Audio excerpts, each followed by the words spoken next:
Hey everyone, making a video, and this is a very different video. As you could see, have a couple magic cards, and some of these are actually new magic cards I just bought. So actually, I'm getting back into Magic the Gathering. I don't think I'm gonna be going competitive quite yet, if I do. But this is for EDH, and if I ever do go into competitive, it would probably be like EDH tournaments, but they wouldn't be anything big. But anyways, I wanted to make a quick video on, well, it may not be quick, on a new EDH deck that I'm making. As you can see, I do have proxies. These are proxies on cards that I have ordered, but they haven't come in yet.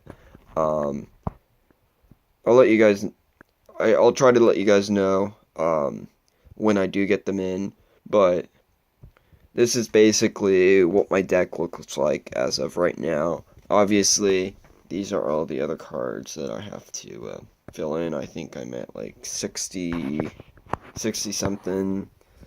I'm close to 70, I think. I might get 65 or so. But anyways, the deck's working out pretty well. And the deck is, as you can see, Captain Sisay. So it's a Captain Sisay commander deck. The only reason why I went into Captain Sisay commander deck obviously was because I love the legend idea, because I get to play my favorite card, Avacyn, but it was also because I played against this, and this deck completely obliterated me. The guy had a very expensive deck. It was like $3,000 or something. This is not what the deck's going to be, but he was able to beat me turn 1, turn 2 with his EDH deck, and that was against my vintage deck that I had way back when, with the expensive cards that had the potential of a one-turn win. Unfortunately, for that case, I didn't get that draw. I didn't get the draw that I wanted, and it wasn't actually really super completed at the time. And I still have that guy's number, so I should probably let him know and see what he has for suggestions on the deck. But anyway, so this is my deck, and it's Captain Sisay. Search your library for a legend or legendary card, reveal it, and put it in your hand. Very overpowered. And then probably the most overpowered thing about this deck is Paradox Engine. Because it's a legendary artifact, I can search for it. So whenever you cast a spell, untap target non-land permanents, and this just stays right on the field. So whenever I cast a spell, so if I'm casting any card, whether it is a creature, an enchantment, an artifact, and those are really what I'm going for because of Captain Sisay, I'm good. I mean, I can even use instants, I believe. So it's very overpowered in this deck, and I'll explain to you why. So first thing, I have quite a few lands. I don't know how many lands I have right now, but the land count right now is perfect. I'll go into depth on the other lands, but it's forest and plains because of my commander. And then I got the unique lands, I guess you would say. So I got Strip Mine, some land destruction, always can use that. Windswept Heath, Commander Tower, Sun Petal Grove, Wooded Baron, or Bastion. I can't say it. I'll save that one for last. And then Evolving Wilds, just for some thinning out. I really like this card for not its second ability. A lot of people, for whatever reason, whenever they are playing against a Captain Sisay deck, they think that they are going to use their second ability. Usually not, unless they have mana to spend, which in my deck I often do, but the buff is not it's insignificant to the point where I would not even probably use it. But anyways, It's there, but it's mainly for it being a legendary land. It allows me to search for a land if I do ever have land problems through Captain Sisay. So the next cards I have is enchantments. I only have one enchantment, which is Burgeoning. Just lets me play my lands out faster, just to speed things up. It can help me get, if I get it out turn 1, I can get out turn 2 Captain Sisay, assuming that I have some rocks. If I have no rocks, I can get Captain Sisay out turn 3. Got my instance. I got Worldly Tutor to search for creatures. Got Enlightened Tutor to search for Burgeoning, but I haven't really been doing that primarily. I've been using it to search for actual artifacts to get my mana rocks out. And then Crop Rotation. Search your library for a land, put it into play, shuffle your library. All of these are primarily just to help me search for lands as well. And here's all my mana rocks for right now. I know I don't have the Selesnya thing, Signet. I need to get that. It's pretty cheap though, so I'm not even worried about it. But I am getting Crow Mox, and Mox Opal, so I'm pretty good on that. Chromatic Lantern's pretty good. Soul Ring, gotta have Soul Ring in every EDH deck. Thran Dynamo, Moss Diamond, Mana Vault, and Gilded Lotus. For whatever reason, I never had a Mana Vault in my Sliver deck, but I guess I just never really needed it and never got around to it. Same with Mox Opal. So the next cards are the legendary artifacts, and these are the non-mana ones, and this is very, very specific on these cards. Reason why I have Umizawa's Jite, obviously, to help Captain Sisay out. It's a very good card, and it can keep Sisay pretty much safe and make her somewhat of a threat. And also it is easy to get out because it's only a 2 cost, and it's a legendary artifact, and it costs 2 to equip. So using a Paradox Engine, I guess this is when I'm going to start using explaining the engine. Whenever I cast a spell, you can untap. So let's say I have a whole bunch of artifacts, lots of mana rocks, or later on I'm going to talk about the elves that I have, which is the base of it pretty much, to allow me to get to my engine. I can get out Uzumane Jete and equip very easily. That is probably the easiest card to get out. I also got Coat of Arms, +1/+1 for each other creature in play that shares the same type. Obviously, I got that for the elves. I got Relic of Progenesis. It's a simple, easy card that stays on the field that allows me to exile cards from graveyard for the graveyard decks that I play against, and it actually will allow me to also draw a card. So depending on the situation, it can be pretty decent. And since it's Divining Top, because everybody loves the draw factor and seeing what they're getting next. And then lastly is Mind Slayer. This is an option through the Paradox Engine that I'm able to get out. Typically, once I get Paradox Engine, I'm able to get this out.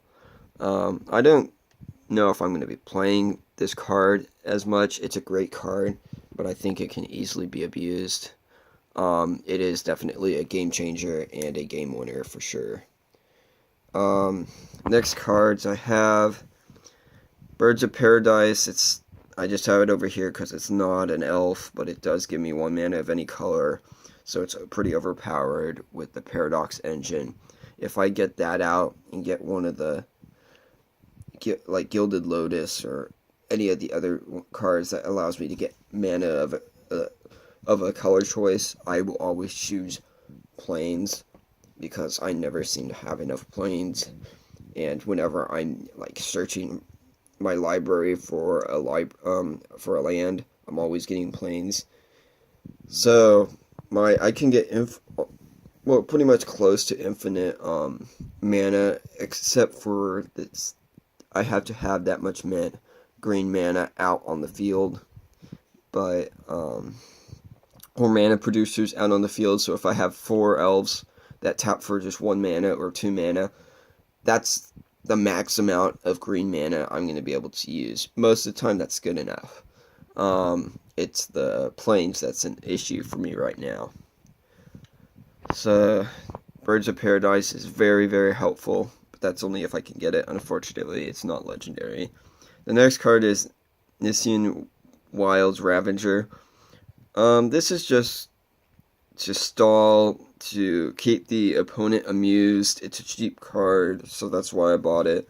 I originally was going to go with Elves Hydra, because I made an Elves Hydra Modern deck back when Theros was around. It might have been the one right after it, too. But I primarily made it Elves Hydra before it was Elf Hydra Burn. And it was a deck that I was planning to make for EDH, and then I ended up realizing, I could play Captain Sisay, and that was a commander that I had wanted to build around, and I played a deck that I had wanted to build somewhat like it, so this is what I did. I'm going to that to the side. Now we got the sorceries. Most of these sorceries are searching for lands. Some are basics. Like this one is for just a land, so that's pretty overpowered because I can get like a strip mine if I need it. So that's pretty good. This one allows me to search for creatures. That helps me for getting more elves out. This allows me to play an additional land and to draw a card. This is Cultivate to get me more land. Kodama's Reach, which is the same thing. And then Mobilize, which is a cheap, overpowered card. Basically, it's Paradox Engine without the reset. So I can untap all your creatures, but I can only do it once. But this is definitely worth the cost of 1. It is pretty overpowered. And usually people won't realize this going on until it's too late. But that's also because that's people that I'm playing with. I'm not playing against like top tier EDH decks. This is right now for fun. So I got Elf Druid that helps me get more mana, and even gives elves double mana, all elves, which helps a lot. There's Mana Pool, and this also works well with Rise the Redeem, which I'll show you later, because it makes elf tokens as well. There's another card that does elf tokens too. This one lets me search for a basic land and put it in my hand. This one adds mana for each elf, so that also helps with the tokens. Add more mana, and I get a search for an elf. This one it says it doesn't untap during its controller untap step whenever you play a green spell. So if you get this card out and it has mana to tap for, it gets it from Yorga. It can be easily, that's all you really need to go off, really, which is pretty cool. We got some Wood Elves. Let me search and then play a card, or play a land onto battlefield. This one protects my elves, and that's the one that makes the creatures, the tokens. Comes into play, draw a card. Cheap, but oh well. Priest of Titania, add mana for each elf in play. Once again, tokens make it pretty insane. And then Llanowar Elves. So, as you can see, the elves are the basis of this whole deck. As far as for the mana. Because that is really what the deck needs. Is mana, mana, mana. That's why there is everything under the sun. Searching and trying to get mana. In order to fully use Captain Sisay, you have to get the legendary creatures, a ton of them. These are the legendary creatures I have gotten so far. Umiji, which is great.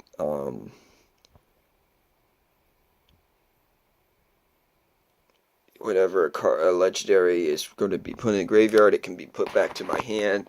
Easily I can get it out then. It's a pretty good card. It just saves me the trouble of the card hitting the grave. The next one is Iziri, Renegade Leader. It's another elf. It helps regenerate elves, so I can get the elves out of the grave. Basically, I can get all my creatures out of the grave, with the exception of those two cards. All of my cards are regeneratable some way, shape, or form, which is great. And I can get those cards from Captain Sisay if I do it fast enough too. Got Rise the Redeem. Pretty nice. It's really not as overpowered as I had originally thought. If I do get like some kind of a loop or enough mana to create enough creature tokens, I might think differently on this guy, but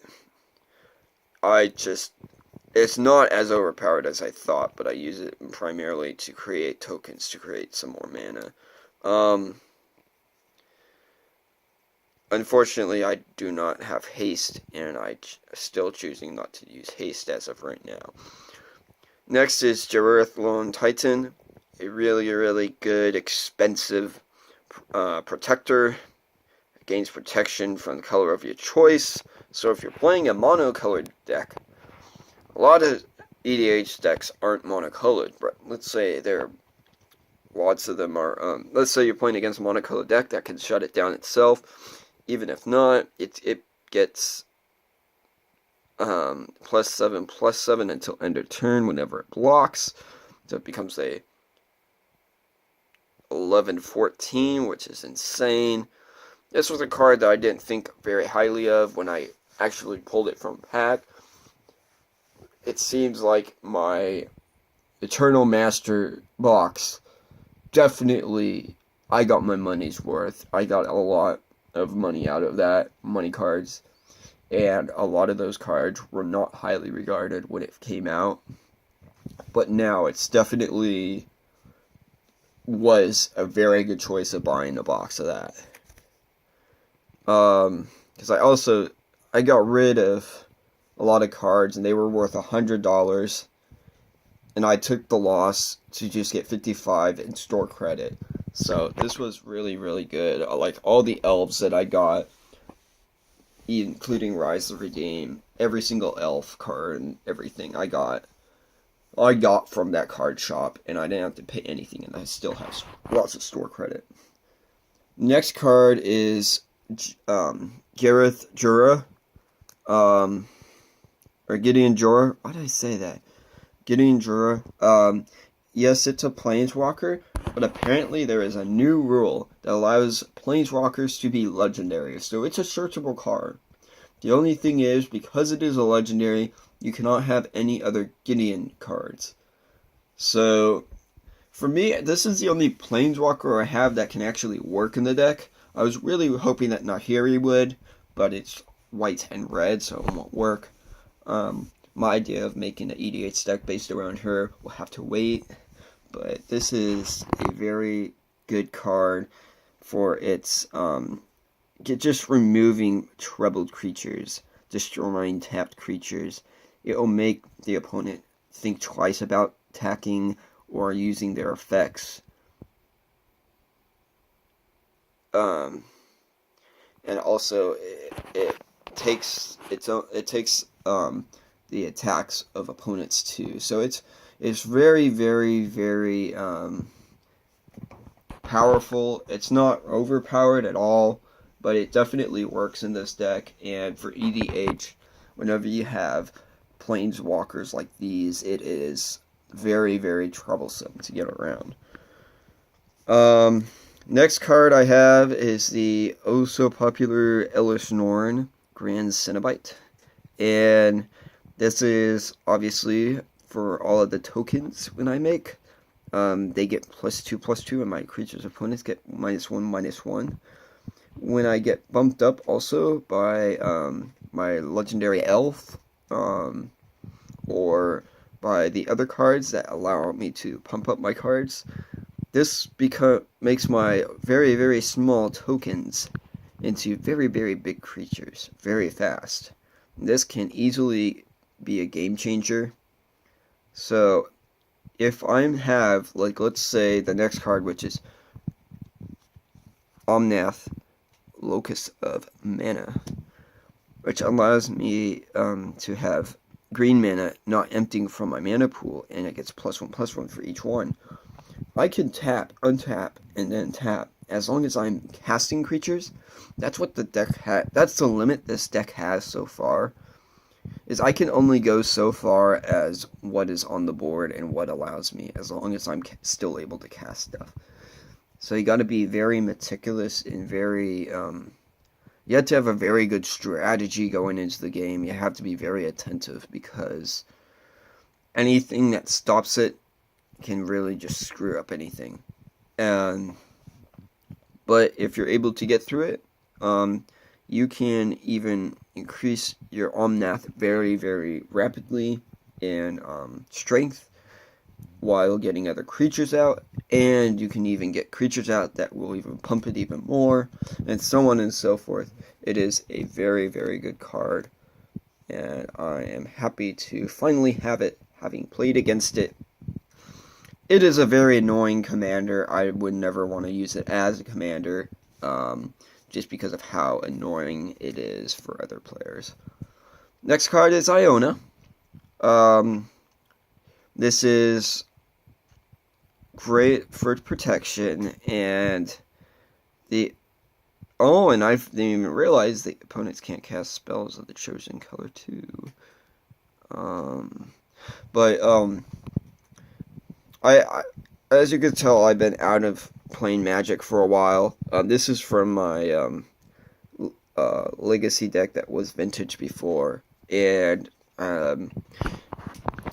it's a good card to stop specific decks, primarily monocolored decks. Next card is 8.5 Tails. It is a nice cheap card that's very powerful.